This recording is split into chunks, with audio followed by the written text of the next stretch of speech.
तो मौर्य काल के टाइम पर हमने सिकंदर जैसे आक्रमणकारियों तक का सामना किया और उनसे भी जीते, लेकिन बाद में 7वीं सदी के आसपास ऐसा क्या हुआ सर? ऐसा संगठित राज, बड़ा राज्य नहीं था। जैसे वो पोरस का राज था या आम्भी का राज था, ये सब छोटी छोटी क्षेत्रीय शक्तियां थी। और उसका लाभ यूरोपियंस ने उठाया जब अंग्रेजों का शासन हुआ। रेनेसा के बाद यूरोप में एक नया जागरण हुआ। उन्होंने अरब से, भारत से, इन सभी जगहों से जो सिद्धांतिक चीजें थी उनको ले गए और उसके ऊपर उन्होंने पहल करके खोज की और उस खोज को आगे बढ़ा। देखिए, हवाई जहाज की संकल्पना का उल्लेख रामायण में मिलता है पुष्पक विमान के रूप में, और उसी संकल्पना को लेकर मिस्टर तारपाड़े जी ने महाराष्ट्र में आधुनिक विमान का आविष्कार किया था। तो इस तरह जैन, बौद्ध, हिंदू और इस्लाम, इन चारों प्रमुख धर्मों का समन्वय अवध क्षेत्र में मिलता है। और चाहे वो बिस्मिल्लाह खां हो, चाहे वो कथक का घराना हो, लखनऊ का हो, एक जी के अमृत महोत्सव का समय है। और मोदी जी का एक बड़ा अच्छा लगा सर कि अक्सर एडवर्सिटी को अपॉर्चुनिटी में कन्वर्ट किया आपने। आपदा को अवसर में बदलने का प्रयास था। ऐसा है, there is a bill there is a bay. एक कहावत है, जहां चाह है वहां राह है। एक भगवान बुद्ध का एक बहुत सूत्र वाक्य है, चरे वेद चरे वेद, चलते रहो, निरंतर चलते रहो। और राजस्थान के इन शहरों ने अपनी विरासत को बना के रखा है। राजस्थान का हमको कभी बीच में छोड़ने की जरूरत नहीं है।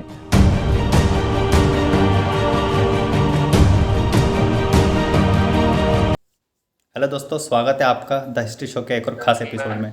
आज हमारे साथ है national teachers awardee doctor T के शुक्ला सर, JNV बाड़मेर से। बहुत बहुत स्वागत है सर आपका द हिस्ट्री शो में। धन्यवाद बेटा। Welcome sir. सर, मेरा पहला क्वेश्चन इतिहास को लेकर रहेगा, इतिहास की परिभाषा को लेकर। आपके अनुसार इतिहास की परिभाषा क्या है? इतिहास क्या है आपका? इतिहास एक निश्चित कालखंड का प्राचीन जो सुदूर अतीत है, उस अतीत का कालानुक्रमिक और तथ्यात्मक विवरण, उसको इतिहास कहते हैं। अतीत की घटनाओं का कालानुक्रमिक और तथ्यात्मक अध्ययन को इतिहास कहते हैं। जी सर। सर, तो जैसे कि अगर मौर्य साम्राज्य और गुप्त साम्राज्य को थोड़ा इतिहास से जब हम देखते हैं, भारत का इतिहास काल 600 सदी ईसा पूर्व से शुरू होता है। उसका फिर जी जैन बौद्ध काल आता है और फिर मौर्य साम्राज्य, गुप्त साम्राज्य, और इससे कंटिन्यू शासन चलता है। सर, जो मौर्य साम्राज्य के टाइम पर भारत का एक छत्र जो शासन था, सीधा पाटलिपुत्र से सूरत की प्राकृतिक सीमा है, वहां तक भारत का शासन था। पर वो इतना बड़े साम्राज्य को उन्होंने मतलब एक ही जगह से रूल किया। तो मैं चाहता हूँ कि सफलता के कारण क्या थे। उसके बाद जो यूनाइट बाद में कभी नहीं हो पाया, क्योंकि भारत की प्राकृतिक सीमा तक तो आज भी हमारी पहुंच नहीं है। मौर्यों के समय जो अखंड भारत की संकल्पना थी और जिसको अशोक ने और उससे पहले चंद्रगुप्त ने प्रारंभ किया और वो एक मूर्त रूप ले पाया, वो उसके बाद आज अंग्रेजों ने भी प्रयास किया था लेकिन उसको पूरी तरह से स्थापित नहीं कर पाए। आज हम उससे बहुत दूर हैं। वास्तव में उपमहाद्वीप की जो प्राकृतिक सीमा है वो भारत साम्राज्य का अंग आज से नहीं बल्कि प्राचीन काल में भी रहा है। और उसकी स्थापना के लिए भारत सरकार, अब तो प्रयास करना बड़ा मुश्किल लग रहा है, लेकिन अखंड भारत की संकल्पना वही है। और उसके लिए जो उस समय मौर्यों के समय में प्रयास किया गया वो एक बहुत बेहतर प्रयास था। औरंगजेब ने भी कुछ प्रयास किया लेकिन उसको सफलता पर्याप्त नहीं मिल पाई। काफी हद तक औरंगजेब के समय में एक बार फिर उस प्राकृतिक सीमा के आसपास भारतीय पहुंच चुके थे।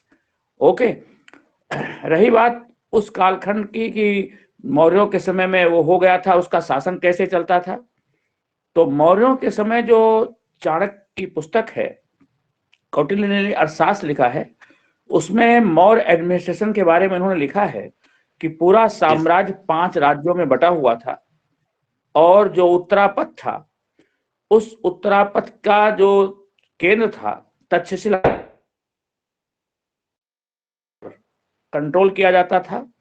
उसके बाद जो पार्टी स्वयं वो एक प्रशासनिक विभाजन के रूप में था।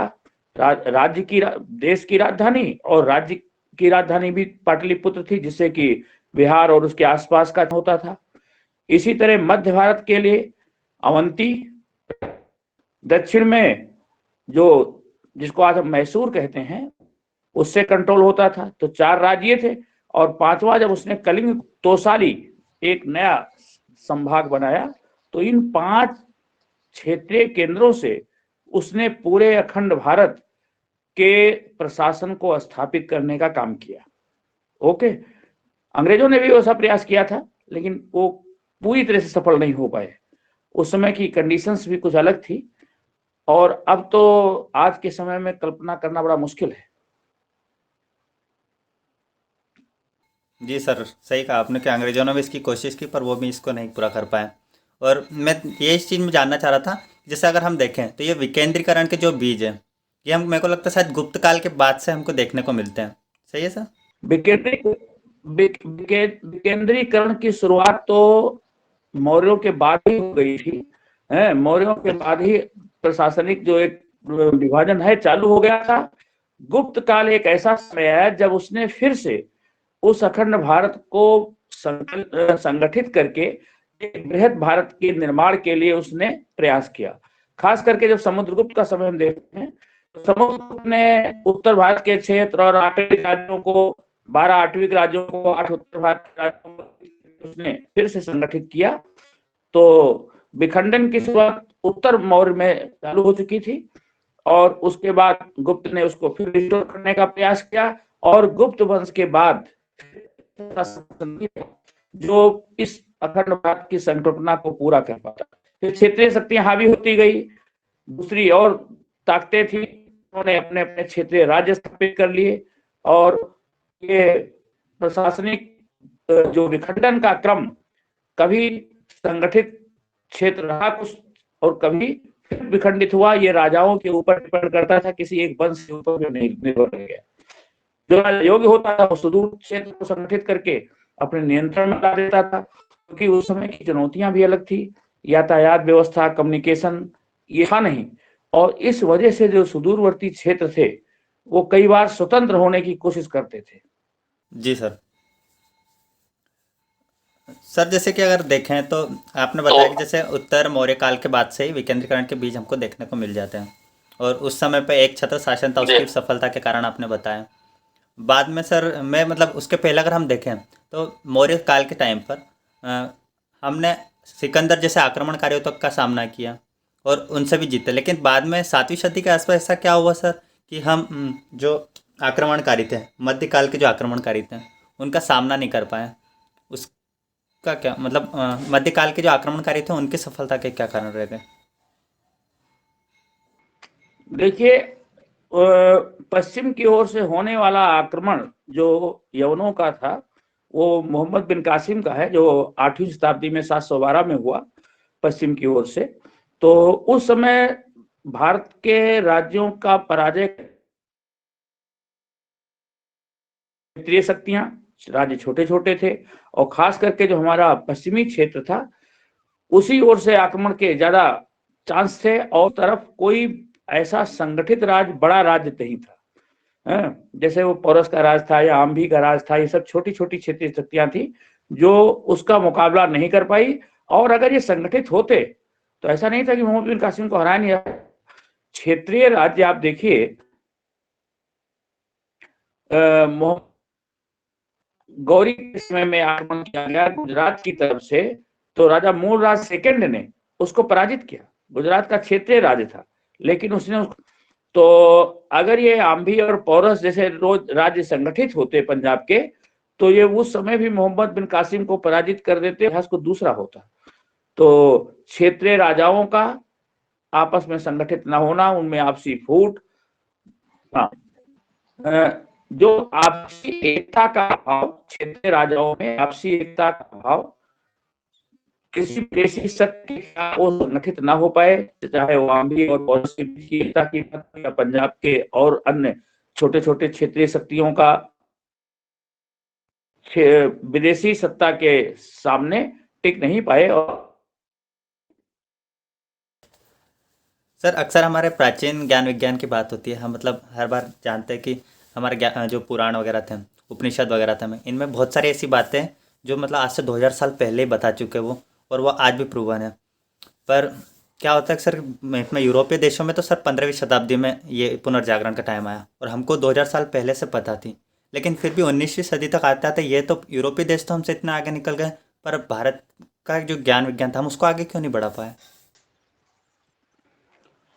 नो डाउट, जो भारतीय पौराणिक ग्रंथ हैं या वैदिक ग्रंथ हैं, उनमें जो ज्ञान विज्ञान की जो बातें कही गई हैं वो संसार भर में सर्वोत्कृष्ट थी, और उनकी जो हाइपोथेसिस थी या जो उन्होंने चीजें खोज रखी थी वो बहुत ही उत्कृष्ट थी। मध्यकाल में उन चीजों को हम भूल से गए और उस पर हम प्रयास नहीं कर पाए, और उसका लाभ यूरोपियंस ने उठाया। जब अंग्रेजों का शासन हुआ तो एशियाटिक सोसाइटी के माध्यम से उन्होंने हमारे, केवल भारत ही नहीं, पूरे एशिया उपमहाद्वीप के ऐसे लिटरेरी ग्रंथों को, आध्यात्मिक ग्रंथों की खोज की, और वो जितना ज्ञान विज्ञान का सब भंडार था वो सब अपने साथ ले गए। उसको अनुवादित करने का काम, उन सिद्धांतों को आगे बढ़ाने का काम उन्होंने किया। रेनेसा के बाद यूरोप में एक नया जागरण हुआ। उन्होंने अरब से, भारत से, इन सभी जगहों से जो सिद्धांतिक चीजें थी उनको ले गए और उसके ऊपर उन्होंने पहल करके खोज की और उस खोज को आगे बढ़ाया। जो हम अपनी विरासत को भूल बैठे थे मध्य भारत के बाद से, उसका लाभ उनको मिला, और उन सिद्धांतों की खोज करके उन्होंने अपने नाम दे दिए, और उन आविष्कारों को करने में अपनी जो योग्यता है उन्होंने संसार के सामने रख दी, जबकि बहुत सी उसमें मूलभूत चीजें भारत से ले जाई गई। जी सर, सही कहा आपने। अच्छा लगा मुझे जानकर कि क्योंकि अंग्रेजों ने उस ज्ञान को आगे बढ़ाया फिर भी, पर हम हमारी जो संस्कृति को भूलते जा रहे थे, शायद उसको अब आगे फ्यूचर में शायद इंटरनेट के माध्यम से वापस उसको रिवाइव कर पाए। अभी अभी अभी भी हम अपने जो ऐसे पांडुलिपियां हैं और ऐसे यस। भंडार हैं ज्ञान के, उनको नहीं रिस्टोर कर पाते हैं। ये बड़ी एक विडंबना है। और जो ज्ञान विज्ञान था वो दूसरे देशों के दूसरे हाथों में चला गया और उनके ऊपर खोज हो रही है। जैसे हवाई जहाज का आविष्कार देखिए, हवाई जहाज की संकल्पना का उल्लेख रामायण में मिलता है कि पुष्पक विमान के रूप में, और उसी संकल्पना को लेकर मिस्टर तारपाड़े जी ने महाराष्ट्र में आधुनिक विमान का आविष्कार किया था। लेकिन उसको आगे नहीं बढ़ाने का मौका मिला, और बाद में चल करके उसी को राइट बंधुओं ने विमान की जो संकल्पना थी उसको पूरा किया और उनका नाम आगे आ गया। ऐसे चाहे अणु सिद्धांत हो या जो भी और से दूसरे ढेर सारे हैं जो भारतीय ऋषियों मनीषियों के द्वारा, या वो उस समय के वैज्ञानिक उनको आप कह सकते हो, उन ऋषि मुनियों ने उन चीजों की खोज की और उन ग्रंथों को उन्होंने पांडुलिपि का रूप दिया, लेकिन उसको हमारे जो भारतीय नई पीढ़ी थी उसको उस रूप में आगे नहीं ले जा पाई। ये हमारी विफलता थी। जी सर। सर, आप उत्तर प्रदेश से हो तो मैं आपसे क्या उत्तर प्रदेश का इतिहास जान सकता हूँ, मतलब कि अगर आप बताना चाहें तो, कि क्योंकि बहुत बिल्कुल सारा अगर बिल्कुल, मैं मैं उत्तर प्रदेश में जिस अवध क्षेत्र का रहने वाला हूँ। अयोध्या और उसके आसपास का जो क्षेत्र, लखनऊ के पास का क्षेत्र है अवध क्षेत्र, मैं जी सर। वहाँ का रहने वाला हूँ बेसिकली। और उत्तर प्रदेश के इतिहास में जब वैदिक काल से मुख्य रूप से वहां पर बस्ती की शुरुआत हुई, और वैदिक काल में वो क्षेत्र इन आबादी वाले प्रमुख क्षेत्रों में था। और उस समय जो साकेत था, कौशल राज्य महाजनपद के समय में अयोध्या उसकी राजधानी थी, उसको साकेत कहा जाता था। और उसके बाद समय के कालखंड में वो मौर्यों के द्वारा, गुप्तों के द्वारा शासित होता रहा। चूंकि बहुत ही उत्तर भारत का समृद्ध मैदानी क्षेत्र था, तो गंगा यमुना की जो संस्कृति थी उसके किनारे लोगों की बस्तियां बसी, लोगों का विकास हुआ, तीर्थ और पौराणिक नगरों का विकास हुआ। भगवान श्री राम की कथा से अयोध्या क्षेत्र जुड़ा हुआ है, अवध क्षेत्र जुड़ा हुआ है। उसके बाद एक ऐसा भी दौर आया कि जब मध्य भारत में मुगलों का शासन स्थापित हुआ, उससे पहले दिल्ली सल्तनत के अंडर में रहा, और उसके बाद अंग्रेजों के कालखंड में अवध के नवाब, जिनकी राजधानी लखनऊ रही, शुरू में पहले फैजाबाद थी, बाद में लखनऊ रही। तो वहाँ की जो तहजीब है वो अगर कहा जाए तो गंगा जमुनी संस्कृति है। चूंकि पहले वाले लोग हिंदू थे और बाद में इस्लाम धर्म के लोग आए, तो दोनों धर्मों का एक बड़ा अद्भुत समन्वय वहां है। खास करके वो क्षेत्र प्राचीन काल में अगर देखा जाए तो हिंदू और जैन तथा बौद्ध धर्मों का भी संगम रहा है। भगवान बुद्ध के 24 वर्ष श्रावस्ती में बीते, श्रावस्ती में 24 चौमासे उन्होंने व्यतीत किए। तो श्रावस्ती है, कुशीनगर है, ये सारनाथ है, तो ये बौद्ध धर्म के तीर्थस्थल से जुड़े हुए हैं। तो इस तरह जी सर। जैन, बौद्ध, हिंदू और इस्लाम, इन चारों प्रमुख धर्मों का समन्वय अवध क्षेत्र में मिलता है, और इसीलिए बड़ी समरसता के साथ वहां के लोग आपस में रहते थे। सांस्कृतिक विविधता है, अपने अपने धर्मों को मानते हुए एक साथ भाईचारे के साथ लोग रहते चले आए। कभी ऐसा भी दौर आया इतिहास में जब सांप्रदायिक जो हिंसा का दौर भी चालू हुआ, खास करके जो 1930 के बाद का जो दशक है, जब विभाजन की राजनीति आगे आई, तो एक ऐसा भी दौर आया कि हिंदू मुसलमानों में फूट भी पड़ी। लेकिन फिर भी आज भी जो एक दूसरे में भाईचारे के सूत्र हैं, अवध क्षेत्र में आज भी बहुत मजबूत हैं। जो लखनऊ है, जी नवाबों की नगरी है, लेकिन आज तक वहां कोई सांप्रदायिक दंगा इस प्रकार का नहीं हुआ। ये लोगों की आपसी मेल जोल की भावना का एक बड़ा जिंदा सबूत है। जी सर, बिल्कुल। बनारस का इसका बहुत अच्छा उदाहरण है। हम पढ़ते हैं जी, अक्सर बिस्मिल्लाह खान। चाहे वो तो बिस्मिल्लाह खां हो, चाहे वो कथक का घराना हो, लखनऊ का हो, एक दूसरे के साथ हिंदू मुस्लिम बहुत ही प्रेम के साथ आपस में रहते आए। एक दूसरे के त्योहारों पर एक दूसरे के घर आना जाना, वह एक जो तहजीब है, वो बड़ी साझी विरासत अगर कहें आप इसको, तो एक साझी विरासत अवध के लोगों की है। जी सर, अच्छा है सर। सर, उत्तर प्रदेश का इतिहास मतलब महत्वपूर्ण आपने बता ही दिया ज़्यादातर चीज़ें कि हमको ये सब चीज़ें पढ़ना चाहिए, और बहुत अच्छा स्थान रहा है ऐतिहासिक दृष्टि से उत्तर प्रदेश का जो इतिहास है, बहुत ज़्यादा संपूर्ण एकदम। पर मैं ये चाह रहा था कि एक क्वेश्चन जो मैं क्षेत्रीय इतिहास का हर शिक्षकों से पूछा है मैंने, कि जो क्षेत्रीय इतिहास, जैसे राजस्थान का पिछले मैंने वीडियो में शूट किया था सर्च किया, तो उन्होंने उनसे पूछा था कि राजस्थान का जो इतिहास है वो राष्ट्रीय इतिहास में कितना पढ़ाया जा रहा है और कितना पढ़ाया जाना आवश्यक है। तो मैं भी ये चाह रहा हूँ कि उत्तर प्रदेश का इतिहास ओके, भी कुछ ऐसा हो जो कि हमको राष्ट्रीय एनसीईआरटी की पुस्तकों में पढ़ाया जाए। उस पर आपके क्या विचार है? देखिए, कोई भी इतिहास जो है, अगर हम किसी क्लास में विद्यार्थी को इतिहास पढ़ाना चाहते हैं, तो बिना क्षेत्रीय इतिहास को उस सिलेबस में डाले हुए अगर हम उसको इतिहास पढ़ाते हैं, तो इतिहास अधूरा रहेगा। कुछ ना कुछ उसमें एक तारतम्य टूटता हुआ सा प्रतीत होगा। हम इंटरनेशनल इतिहास को पढ़ते हैं, या हम भारत के इतिहास को तो पढ़ते हैं, लेकिन क्षेत्रीय इतिहास को अगर हम नहीं पढ़ते हैं, तो एक लिंक जो बच्चे में है वो मिसिंग होगी। इसलिए सबसे पहले तो आवश्यकता है क्षेत्रीय इतिहास को पढ़ा जाए। अभी आजादी के अमृत महोत्सव का समय है, और यस मोदी सर। जी का एक बड़ा अच्छा प्रयास है। वो इसके द्वारा एक उन्होंने चालू की है श्रृंखला, कि जी हम सर। अपने ऐसे अनसंग हीरोज को, अपने क्षेत्रीय इतिहास को, अपनी संस्कृति को जाने, और स्कूलों में इस प्रकार के कार्यक्रम आयोजित किए जा रहे हैं। कई ऐसे अनएक्सप्लोर्ड जो हमारी विरासत है, उनके तथ्य सामने आ रहे हैं। कई ऐसे जो शहीद, कई ऐसे जो स्वतंत्रता संग्राम सेनानी हैं, उनके बारे में बच्चों को बताया जा रहा है। इसी तरह सबसे पहली आवश्यकता है कि जिस क्षेत्र का बच्चा है, उसको उसके उस क्षेत्र का इतिहास पढ़ाया जाए। उसके बाद फिर उसके प्रदेश और उसके राज्य के साथ साथ फिर पूरे देश का इतिहास पढ़ाया जाए। तब वो श्रृंखला, सोपान एक साथ चलेंगे। अदरवाइज वो हम विश्व इतिहास तो पढ़ लेंगे, भारत का इतिहास पढ़ लेंगे, लेकिन अपने क्षेत्रीय इतिहास से अज्ञान रहेंगे। और कई बार ऐसा क्षेत्रीय इतिहास हमारे अंदर गर्व की भावना पैदा करता है कि हमारा क्षेत्र कभी इस प्रकार की भी ऊंची ऊंचाइयों को उसने प्राप्त किया था।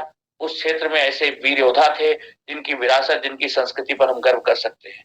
तो क्षेत्रीय इतिहास जरूर पढ़ाया जाना चाहिए, और वो खास करके जो छोटी क्लासें हैं, जूनियर क्लास या मिडिल स्कूल तक, उनको, बच्चे को उसकी शिक्षा देनी ही देनी चाहिए। यस सर, ऐसा ही होना चाहिए, क्योंकि हाँ, ये आपने जो बताया ना कि छोटी क्लास में अगर बच्चों को पढ़ाया जाए क्षेत्रीय इतिहास, तो उससे वो रिलेट भी कर पाते हैं, और बच्चपन में जो कई बात है वो उससे इंकलकेट कर लेते हैं जी, अपने जीवन में।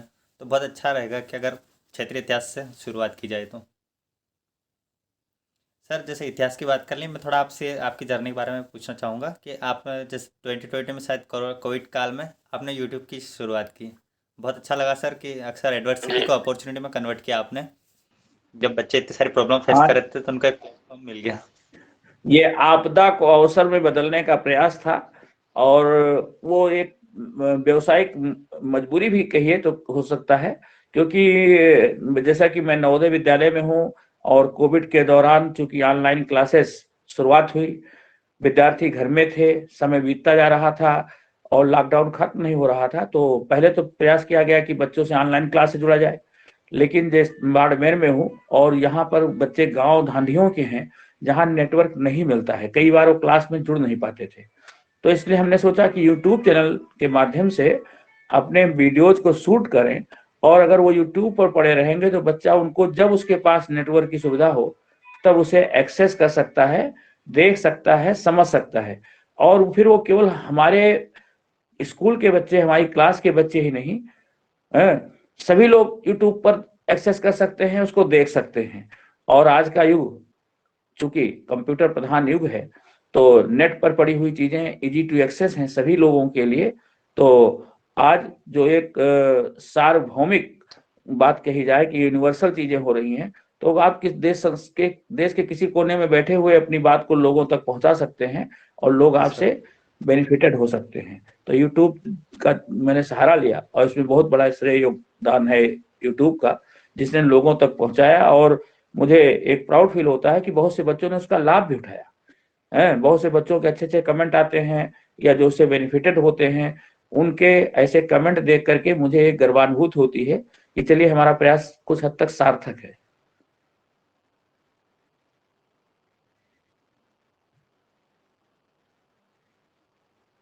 और आपने जो मजबूरी कहा, मैं मजबूरी नहीं, उसका आपकी मजबूती मानता हूँ कि आपने एक अ, सर, आपको जैसे यूट्यूब की जर्नी आपने बताया, बहुत अच्छा लगा। अब मैं पूछना, आप मतलब टीचिंग के साथ साथ यूट्यूब पे भी हर हफ्ते कंटेंट डालते रहते हो, आप ये सब कुछ मैनेज कैसे कर लेते हो? अब इसका कुछ प्रोडक्टिविटी का मुझे कुछ सिखा। बिल्कुल बिल्कुल ऐसा है, there is a bill there is a bay. एक कहावत है, जहाँ चाह है वहां राह है। नवोदय विद्यालय के एक शिक्षक के रूप में जिम्मेदारियां हमारी बहुत होती हैं और सुबह से लेकर शाम तक व्यस्तता भी बहुत होती है। लेकिन अब चूंकि हम यूट्यूब से जुड़े तो उसके लिए समय निकालते हैं। 24 घंटे सबके पास होते हैं, बस आवश्यकता है मैनेजमेंट की। टाइम मैनेजमेंट हम अगर इस तरह से करें तो कहीं ना कहीं समय निकल ही आता है। अब चूंकि हमको यूट्यूब पे कंटेंट भी डालना है, बनाना भी है, बच्चों की इस प्रकार की रिकमेंडेशंस भी आती हैं, सर इस विषय में भी चाहिए, तो उनकी जो ये कमेंट है वो कहीं ना कहीं ऊर्जा देते हैं। और उस वजह से मैं समय निकाल करके अपने परिवार से, अपने और स्कूल आवर्स में अपनी जो ड्यूटीज हैं उनको पूरा करते हुए समय निकालता ही हूँ। और उसके लिए प्रायः प्रयास होता है कि 3-4 दिन में या हफ्ते में तो एक वीडियो आपको दे ही दूं। तो समय निकालने की बात है, टाइम मैनेजमेंट की बात है, और कोई अधिक बात नहीं है। सबके पास वही 24 घंटे होते हैं, हम उसको कैसे कंज्यूम करते हैं, कोई इंटरटेनमेंट में करते हैं, कोई प्रोडक्टिव वर्क में करते हैं।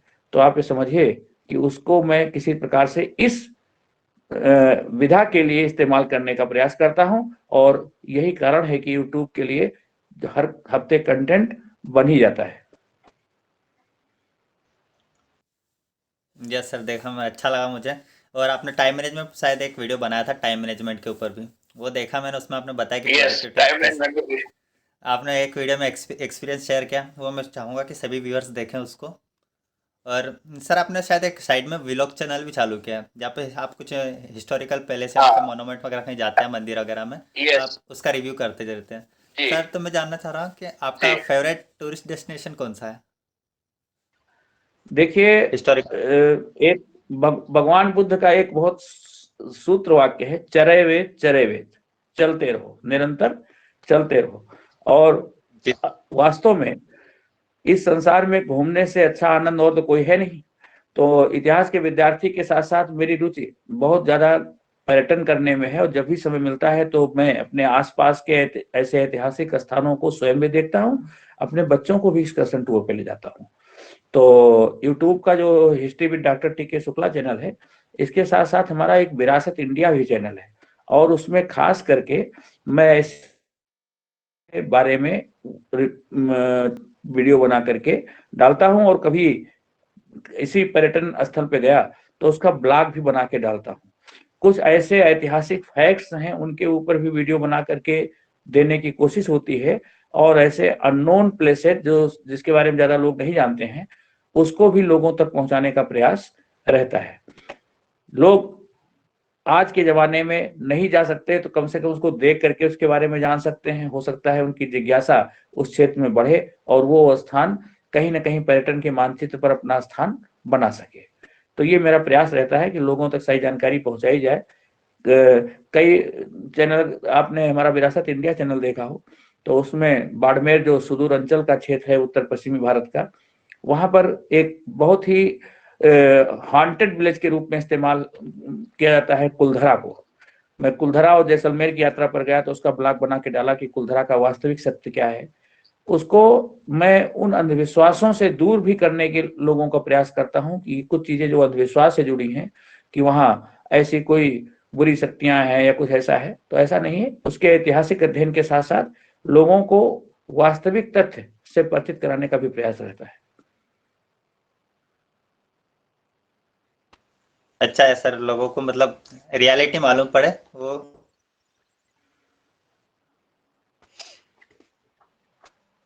सर राजस्थान का, जैसे आप राजस्थान में जैसे जयपुर को पिंक सिटी कहा जाता है, उदयपुर को शायद ब्लू सिटी वगैरह, ऐसा उनका उधर कलर कॉम्बिनेशन उसका क्या? हाँ, लेक सिटी है। ऐसा ऐसा है, ये जो राजस्थान के शहरों के नाम हैं, उन शहरों की किसी न किसी विशेषता के कारण है। जैसे उदयपुर को लेक सिटी कहते हैं, तो लेक पिछोला, लेक फतेह सागर, पूरा एक झीलों का एक क्रम है जो चारों ओर से उदयपुर को घेर रखे है। इसी तरह जोधपुर जो है उसको सन सिटी के रूप से जाना जाते हैं, सूर्य नगरी के नाम से। इसी प्रकार जो जयपुर है पिंक सिटी के नाम से, क्योंकि उसके जो महल हैं, उसके जो इमारतें हैं, पिंक कलर से कराई गई थी। 18वीं सदी में उसको राजा राम सिंह के समय में पूरे पिंक कलर से पूरे जयपुर को पुतवाया गया था।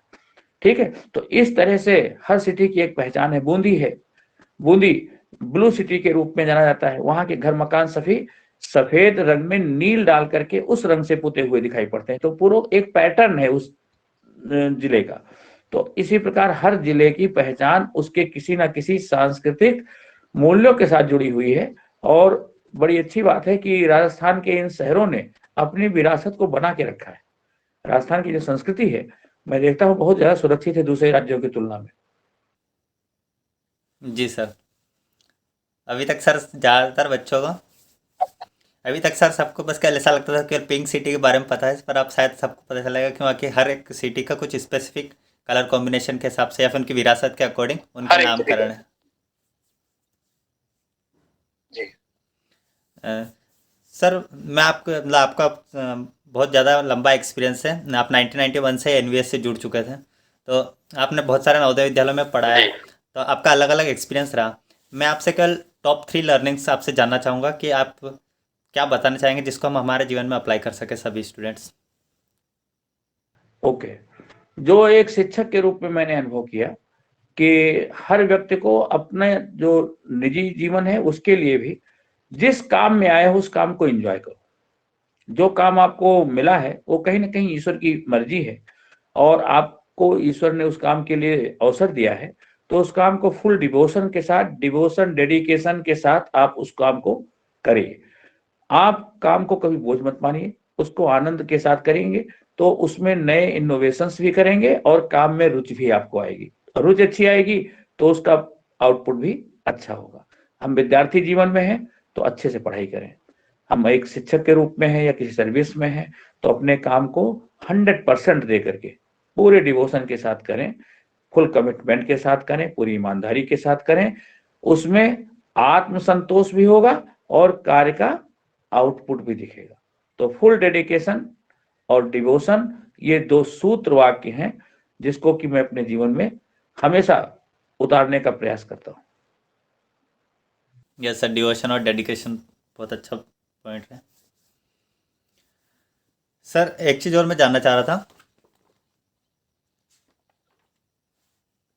सर जैसे आपकी इतनी अच्छी जर्नी रही, बीच में आपने बहुत सारे कुछ ऑब्स्टेकल भी फेस किए होंगे, या अगर आप शेयर करना चाहें जिससे कभी हम मतलब कुछ जान पाएँ तो आप बिल्कुल शेयर करिए। मैं आप बिल्कुल बहुत इंटरेस्टेड हूँ, अगर आप बताएं कि क्या ऑब्स्टेकल आप। जी, जीवन बड़ा उतार चढ़ाव भरा होता है। जिंदगी एक वन टाइप जर्नी नहीं होती है। हर व्यक्ति के जीवन में कभी सफलताएं आती हैं, कभी असफलताएं भी आती हैं, कभी ऐसे मोड़ आते हैं जब निर्णय करना मुश्किल होता है।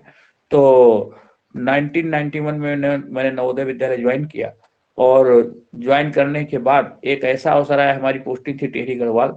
15 दिन में ही मुझको रोड एक्सीडेंट का सामना करना पड़ा। लगा कि हम पहाड़ में आ गए हैं और ये तो अच्छा नहीं है। हमको आते ही इस प्रकार का एक सैड ट्रेजिक हमारे साथ हुआ। लेकिन उसके बाद मैं फिर गया, और एक्सीडेंट से रिकवर होने के बाद मैंने इस जर्नी को कंटिन्यू किया। और उसके बाद नवोदय में अच्छे प्रकार से काम करते हुए ऐसे अवसर भी आए जब नेशनल टीचर अवार्ड और अच्छी रिकॉग्निशन भी मुझको मिली। तो अपने काम को कभी बीच में छोड़ने की जरूरत नहीं है। अप्स एंड डाउन्स ये जिंदगी का हिस्सा है और सबके जीवन में होता है। उनके साथ हम अपनी स्थिति को सामान्य करते हुए, पूरी मानसिक शांति को बनाए रखते हुए काम करते जाएंगे, तो एक समय ऐसा भी आएगा जब ऐसी कोई भी जो अड़चने हैं वो अपने आप खत्म हो जाएंगी। ओके, धैर्य रखने की बस आवश्यकता है। सर कोविड के बाद से जो टाइम था ये बहुत ज़्यादा टफ टाइम था। इसमें सर बहुत ज़्यादा मतलब लर्निंग का पैटर्न ही बदल गया, ज़्यादातर यूट्यूब पे शिफ्ट हो गया, ऑनलाइन शिफ्ट हो गया। तो इसमें विद्यार्थियों ने बहुत ज़्यादा प्रॉब्लम फेस करी। तो आप एजुकेशन के मामले में कौन सा मतलब मैसेज देना चाहेंगे, पहले हमने अभी तक जो डिस्कशन किया। कोविड एक प्राकृतिक महामारी थी, और निसंदेह उससे हम काफी उबर करके आगे आ गए हैं। भारत ने सिखा दिया है, तो ये दुनिया को एक दिशा दी है कि जहां धैर्य है, जहां इच्छा शक्ति है, वहां बड़ी से बड़ी अड़चन भी उसका रास्ता नहीं रोक सकती।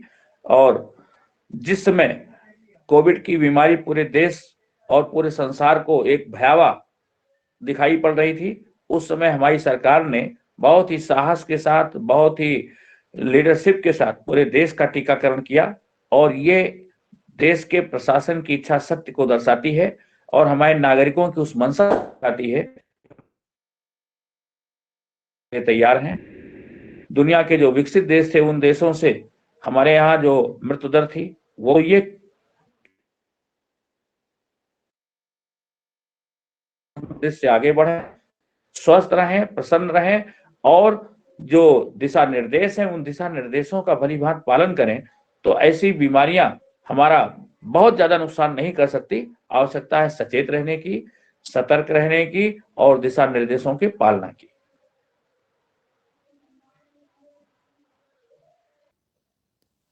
जी सर, दिशा निर्देशों का पालन करेंगे तो सब कुछ निकल जाए, टाइम टल जाएगा ये।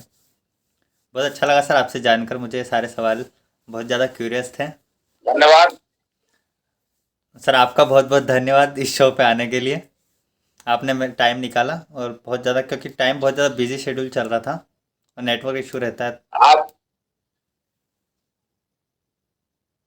आपको भी धन्यवाद, आपने हमें बुलाया इस चैनल पर, और आपकी यात्रा मंगलमय हो, शुभ हो। धन्यवाद। Thank you sir for your blessing. Okay.